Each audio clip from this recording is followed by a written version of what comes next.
We are Group 9, and today we will be doing a feasibility study on crisp RS.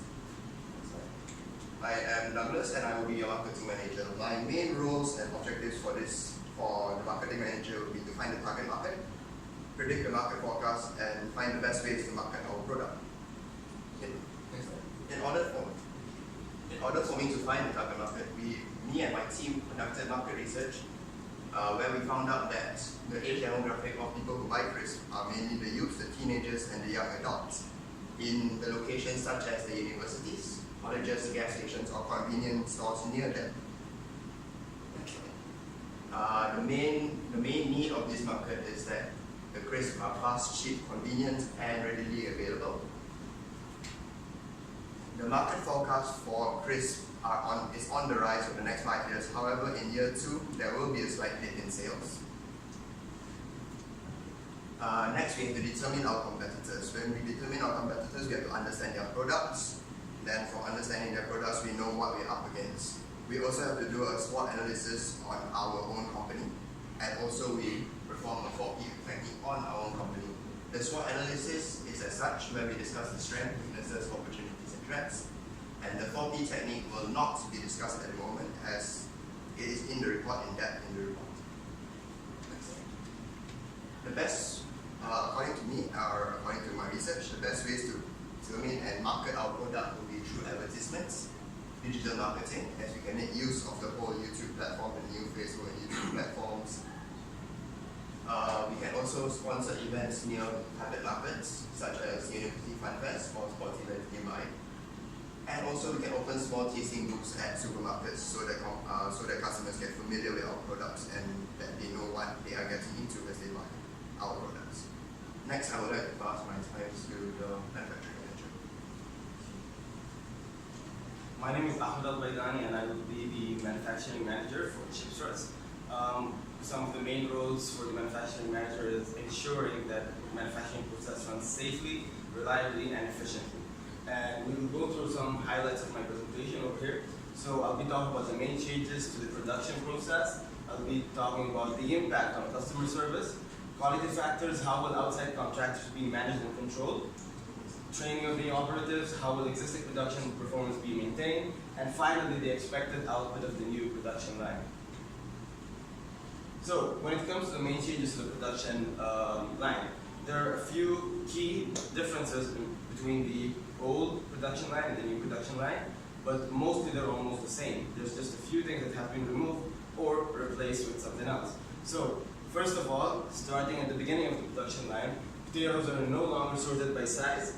Instead of having 2 large bins, they're all contained in the same bin, and then they move on to cutting right away. When it comes to cutting as well, potatoes are only cut into one shape, which is the crisp shape, because before they used to be cut into 2 shapes, crisp as well as strips. But that's no longer the case. The cut potatoes no longer need to be soaked or leached, which usually causes lots of waste because the potatoes are soaked in sugars, and then there's a lot of residue and a lot of waste, industrial waste, that needs to be thrown away and replaced. So that's no longer part of the process. The cold or the hot baths are no longer required, which is also a very similar case to the sugars. Next is the new addition to the production line, which is the flavor and depositing machine. And what that machine or workstation does is, as soon as the fries come out, they're right away sprinkled with flavor after being fried and after being cooked. So after that, we talk about storage and delivery. So when it comes to storage, freezing is no longer necessary due to the different chemical composition of the final product. Freezing is no longer necessary. Final product heads to packaging and racking right away. And this also ensures that there's very less waste in the process. So less process is equal to less cost, which our finance manager will be talking about later on. Very less training is required for existing employees, given that the workstations are almost identical. Impact on customer service. So the main reason we're doing this and introducing the 2 new flavors is, of course, satisfying the customer needs. So customers want quality frozen chips from Chipsrus, and we need to ensure that the final product meets the quality standards when it comes from taste, safety, quality of the product itself, and all the other factors that include the manufacturing process. New and existing customers are always attracted towards new products and innovative releases. We will make sure we deliver. one of the other reasons that we're so excited about introducing and rolling out these new flavors is that they'll make us stand out in the market. And that's something me as a manufacturing manager need to ensure happens at all times. We will have a high manufacturing level of high quality chips delivered to the market. Providing a quality product and adding variety to the product line will enhance the relationship between the customer and the manufacturer, or basically between us. These goals will be kept in mind throughout the entire manufacturing operation. So quality factors, what quality factors are put into considerations? You'll find more details, of course, in our final report, but in terms of giving you a brief overlook over here, quality control programs will be implemented to ensure that the final product meets or exceeds the standards set by the organization. Quality management techniques such as total quality management will be carried out, and certifications such as ISO 9000 standards will be achieved, and I'll give you a brief look into TQM in the next slide. Continuous scheduled training sessions are to be set for all employees, and speaking of training, there will be a dedicated section about that in our report as well. So TQM, it basically helps overlook the different quality standards, and it's a methodology that can apply to different techniques at the same time. So this puts into consideration a few things: process thinking, customer satisfaction, total employee commitment, strategic thinking, integrated systems, decision based on facts, continuous improvement, and effective communications. So as you can see, it's a very conclusive solution that ensures that the customer is satisfied, the employees are satisfied, profit is running into the company, and the whole cycle keeps going. So how will outside contractors be managed and be controlled? That's a really important question. So when we talk about involving a third party into the process, you need to ensure security, you need to ensure safety, you need to ensure that they don't disrupt the current clients, and this is how we're going to be doing. Managing and controlling outside contractors can begin with the contract. The contract includes the processes, procedures, and policies of which we expect from the contractor. So everything's going to be legal, everything is on paper, and that basically hand ties the third parties or any person from wrongdoing, from miscommunication, or from any negative operations later on. So this can put all contractors on the notice while beginning the relationship, and making it clear about their personnel is not allowed freely, as well as there is no one watching them. All right. So this will be the key to manage the maintenance technicians, cleaning crews, and other outsiders, as well as construction contractors, which are linked with manufacturing process. So this is a very similar concept to what we see in construction sites right now, where basically every single contractor needs to sign up in the construction site. Same thing is going to be implemented in our facilities as well to ensure security. Finally, many provisions of the contract can depend upon the property of the unique elements and contracted individually. So this contract can be further revised in the future and amended accordingly. Training of new operatives. Training will be conducted in the place of work most of the time. That's to ensure that the employees are comfortable and are understanding of their own tools instead of taking them somewhere else. So that's one thing to keep in mind. The main objective of training the operatives to use existing or current environment skills, tools training available in the workplace itself, in order to train operatives to perform their jobs efficiently and effectively in their workplace and on their job. In certain occasions, operatives can be sent out to attend professional seminars or workshops outside the facility. More details will be in our report as well. So how will existing production performance be maintained? Number one, there will be very minimal disruption of the existing operations. The reason being is the new process is going to be carried out in a totally new separate facility. That's one thing to keep in mind. And the second main thing is that existing employees are not to be moved from the existing line to the new line. To avoid any delays, interruptions, new production operatives will be hired for the new production line. So finally, on to the last slide of my presentation here, expected output of the new line. So based on our sales forecast, we'll of course be adjusting the manufacturing process and the rate at which the units are being produced to meet the demand and avoid wastage as well. So based on our sales forecast, what we did is, of course, numbers are referred back to sales forecast. Output level will be number of units divided by the number of total man hours. Numbers rounded up above expected sales to counter for defective, damaged units. So in terms of numbers, what kind of numbers are we looking at? We're looking at 160 million units in year one, 120.5 million units in year two, and that's due to a decrease in the market based on our sales forecast, which you'll find in our report. Year 3, 153 million units, 460, year 5, 160. So we're looking at an average of around 150 million units per year. And that actually gives us profit. It helps us out in the long run in terms of finance, and our finance manager will be telling you about that very soon. Thank you. Okay, so my name is Hamza Imtiaz and I'm the finance manager for this company to run the finance deals and all that. And we'll talk about the numbers and the financial approaches which are better for the company. So first, what are the financial implications to the businesses? These are the four major things implications in the financial implications for the businesses. First one is decision to choose which type of finance structure. For example, the debt financing and all that. The upfront cost of the capitalization infrastructure. This includes all the capital costs and the small revenues.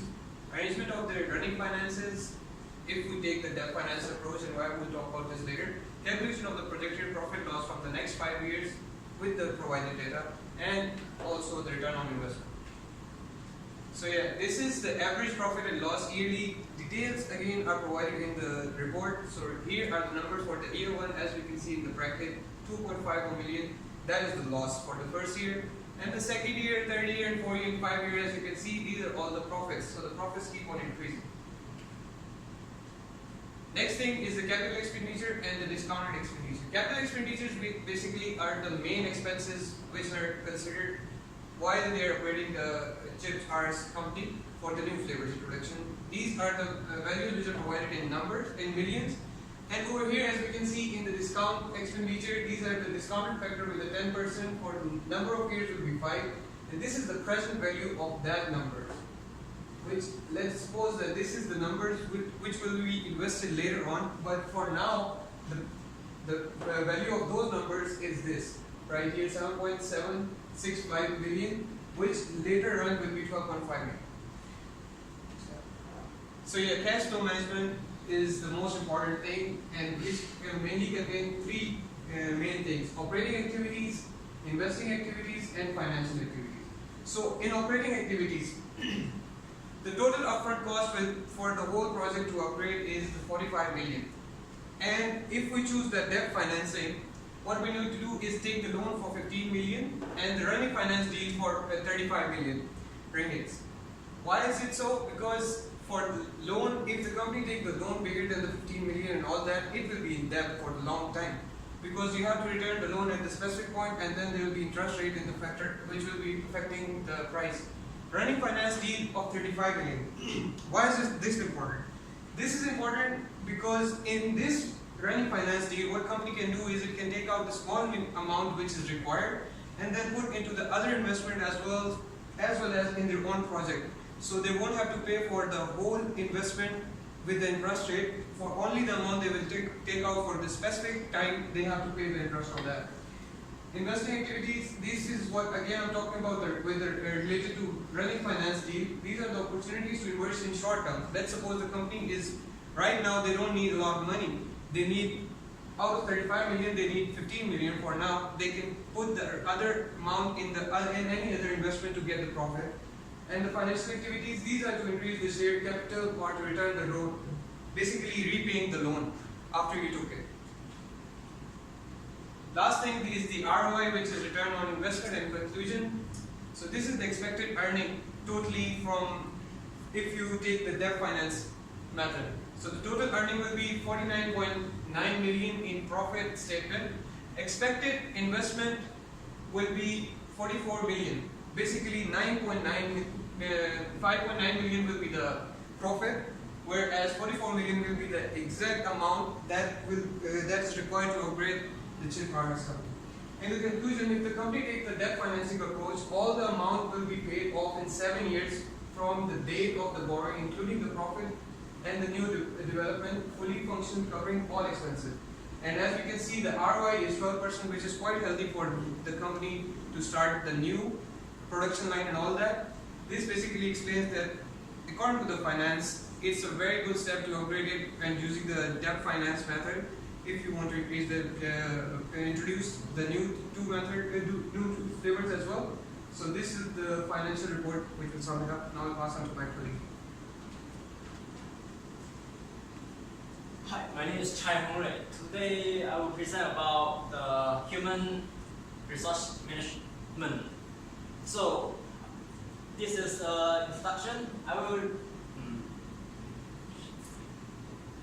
strategy approach to maximize performance management, and more precisely is focus the management employee system and stretching on policies. And the recruitment process have 6 stages. For the first is the attraction, second recruitment, onboarding and development, retention, and lastly is separation. So furthermore is the organize and manage. Have 4 stages to explain about the organize and manage. And first is developing skill. Secondly is the build loyal and commitment. And third is the build talent for the employee. And then the fourth is the staying current and competitive. Yes. So new employee training. We will provide the employee with the information about the company and then the technology for the technology training, yes. And then is basic the literature training. And then the problem solving training. The last is the interperson skills training. Yes. And then lastly will be the system rewards. For the company system rewards, we will depend on the worker performance in the company. So based on the performance, we will give them a reward lah. So company provide in the company rewards, we will provide the transportation fee, healthcare, and then safety, and others is regardless of their expectation.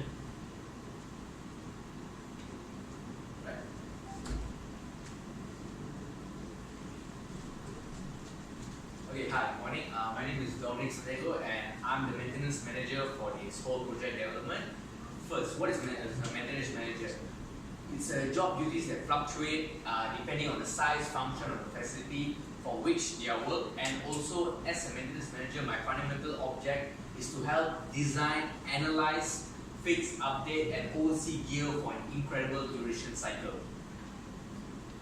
Okay, the problems that we are having with all equipments is choking, accumulation of mud, leakages, corrosion, tightening issues, lubrication, vibration, wear and tear.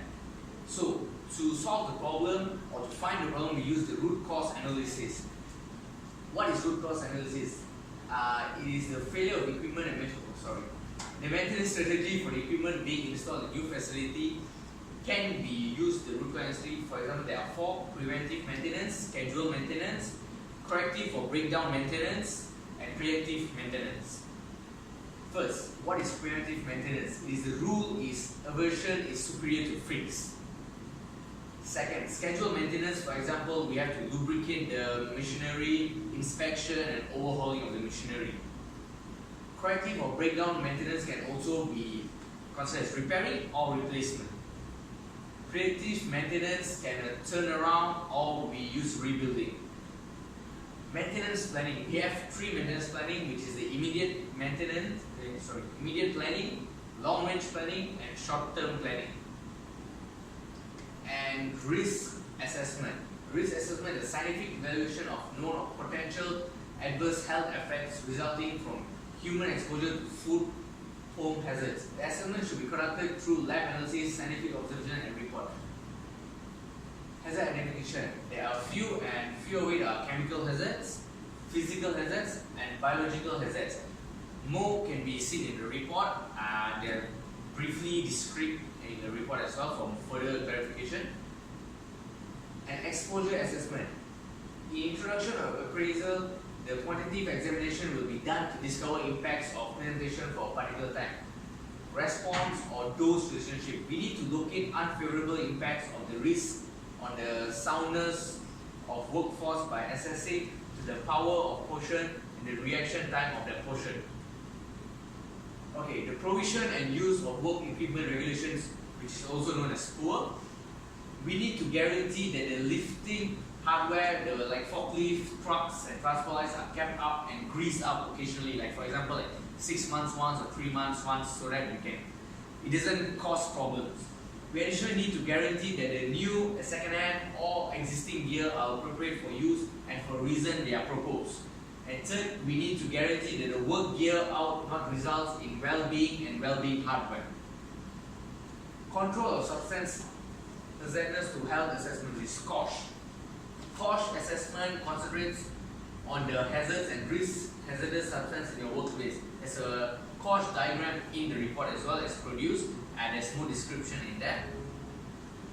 And finally, in the view of the consequence of the investigation, I would say the gear being utilized in the creation line must be examined, fixed, cleaned on day-to-day basis after the finish of each move. Second, the week-by-week review of gear as indicated by the POER and COSH principles and guidelines must be done to guarantee the security of each workforce. Third, the recruitment of the skilled and educated staff for the maintenance purposes must be ensured for the uninterrupted production process as well. Fourth, the support of substances and administrations must be done each 6 months to 12 month-to-month basis. Then finally, the blending of flavors and the building of the scripts must be kept up in a legitimate amount to keep any sort of deviation from the ideal conditions. Thank you. So my name is Wong Chen Zhong. My role in this project is a project manager, and my main responsibility in this project is to do the project plannings as well as to control the projects so that we go smoothly and do progress as what we planned. So first of all, to ensure the project will go smoothly without interruptions, I would suggest that we do the stakeholder management. To do so, we should identify a list of stakeholders as shown in these diagrams, and besides to identify the potential stakeholder, we should also identify the expectations as well as their level of influence. And after that, we can group them into 4 groups based on their potential for trust and collaborations. Then each of these groups have a specific strategy such as monitoring, defense, involve, and collaborations. So after we done the stakeholder management, we should also do the project life cycle. This is to track the progress of the project as we move on in projects. And there are 4 phases in this project life cycle. First one is initiating, plannings, executions, and closings. Each of these phases will have a specific task and allows us to indicate which phase we are in. Then, before we move on to do the scheduling planning, we have to break down the tasks into work breakdown structures, such as like this, and then identify each task with a specific task ID. Then after that, we can identify the precedence as well as their durations. Once we have all this informed, then we can do the Gantt chart. The advantage of using Gantt chart is visualize the relationship between the task and the time. And in this project, we expect or estimate the project will be finished in 6 months or 183 days. Then after the Gantt chart, we can do the critical path method to identify the critical tasks, or it means that where the tasks are not allowed to delay. To control the project, we should, I would recommend to use the project performance control charts. In these charts, there are 3 curves, such as earned value, planned value, and actual value. Earned value represents the amount of work that are completed. Planned value represents the estimated cost for the whole project. And the last one is the actual cost. So by comparing these 3 curves, allow us to know whether our project is within the schedules or the budget or not. The last one is quality management. I would suggest to use this PECS cycles, which is based on the principles of total quality management. And the arrows indicate here is this is a repetitive, continuous process, so that we can continuous to improve the quality of our projects. As a conclusion, this project is viable. As explained by the marketing managers, the market is expected to be on the rise for the next 5 years, and the finance managers says that we have a 12% of ROI, and the rest of the managers also indicate there is no problems as we move on to these projects. And lastly, the project is expected to be finished in 6 months. So, and a variety of time management tools are recommended as well. So that's it, and thank you very much.